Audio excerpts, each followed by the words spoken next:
గారికి అతని చేతుల మీదుగా గొప్పని కోరుతున్నాం.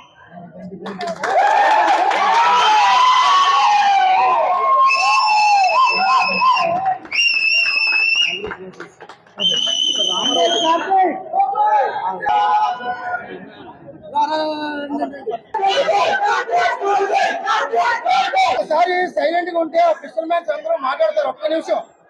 నమస్కారం. ఎక్కడో మార్మల్ గ్రామం కేమెచ్చేసాం. మేము 2018లో పాకిస్తాన్ దొరికిపోయాం. అక్కడి నుండి 2000 రిలీజ్ అయింది కానివ్వండి, మా రైటర్ గారు కార్తీక్ గారు మాతో ఫాలో అవుతారు. సాయంత్రం నుండి డైలీ ఫోన్ చేయడం, అక్కడ ఏం జరిగిందని ఏమిటనేది ప్రతిసారి డీటెయిల్ అడగడం. మినిమం లేదని నెలకు 15 రోజులని ఆయన కార్తీక్ గారు ఫోన్ చేసేవారు మాకు. అక్కడ ఏం జరిగింది ఏంటని ప్రతిది ఏమంటే ఇలాగ సినిమా కథ మేము చేస్తానని చెప్పారని. ముఖ్యంగా మెయిన్ కార్తీక్ గారి కృతజ్ఞతలు అండి. ఎక్కడో మార్మల్ గ్రామం నుండి కేమెచ్చేసాం, అది అంటే డిమెచ్చేసం పంచాయతీ. ఆ కథ తీసుకొని హైదరాబాద్ చుట్టూ 2 సంవత్సరాలు తిరిగారు ఆయన. మెయిన్ ఆయనకి ఇప్పుడు రుణపడి ఉంటాను కార్తీక్ గారి ముందుగా. తర్వాత ఏంటంటే తండ్రి సినిమా టీం మొత్తానికి నమస్కారం, చేతులు వచ్చి శిరస్సు వచ్చి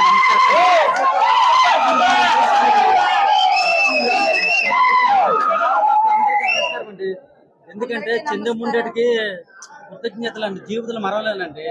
సినిమా చూస్తుంటే ఏడుపు వచ్చేసి రియల్ గా అక్కడ ఏం జరిగిందో, ఏం చెప్పామో రైటర్ కానీ ఏం కానీ అన్ని మిస్ అయ్యకంట కళ్ళ కట్టడి చూసినట్టు అలా చూపిస్తారండి.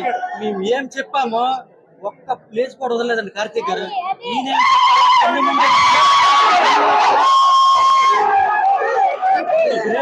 కార్తీక్ గారు కానీ చంద్రమోహన్ రెడ్డి ఏం చెప్పింది పాయింట్ కూడా తీయలేదు. సేమ్ సినిమా మాట్లాడడం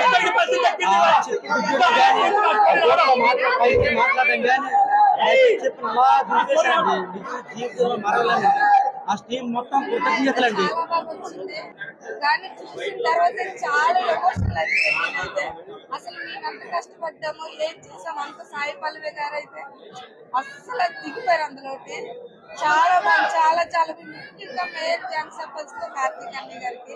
శ్రీకాకుళం నుంచి ఒక శ్రీకాకుళం స్టోరీ, ఇక్కడ నుంచి స్టోరీ అక్కడ పట్టుకెళ్ళి అంత సక్సెస్ అయ్యి ఒక పేరున్న గీతాడ్స్ అంటే ఒక ప్రొడ్యూసర్, పేరున్న ప్రొడ్యూసర్ తో ఇది ఒప్పించేసి ఇంతవరకు ఈ మూవీ ఇంతవరకు వచ్చిందంటే చాలా అంత కార్తీక్ అన్నయ్య.